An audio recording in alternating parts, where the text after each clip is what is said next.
राज्य की नीति निर्देशक तत्व भारतीय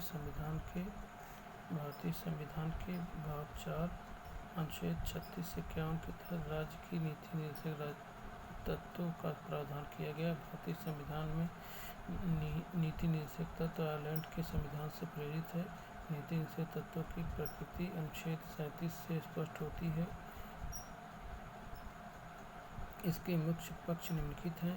नीति निर्देशक तत्वों के उपबंध न्यायालयों द्वारा लागू नहीं है, तथापि इसके सिद्धांत के संचालन में मूलभूत है।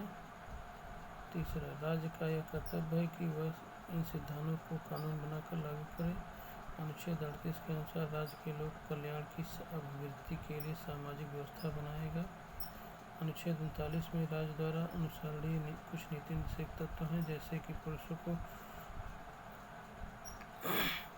स्त्री को समान रूप से आजीविका प्राप्त हो, भौतिक संसाधनों का वितरण का अड़ी न्याय बंद हो, आर्थिक विकेंद्रीकरण में पुरुष स्त्री को समान कार्य के लिए समान वेतन प्राप्त हो, बालकों को कल्याण आदि का अनुच्छेद हो। अनुच्छेद 39 का में समान न्याय, निःशुल्क विधि सहायता प्रदान हो। अनुच्छेद 40 के अनुसार राज्य ग्राम पंचायतों का गठन प्रयास करेगा। अनुच्छेद 41 के अनुसार राज्य कुछ दशाओं में काम, शिक्षा, लोक सहायता पाने के अधिकार को प्राप्त करने का प्रभावी बंद करेगा। अनुच्छेद 42 के अनुसार राज्य काम की न्याय संगत अनुचित दशाओं का तथा प्राविधिक सहायता के लिए प्रावधान करेगा।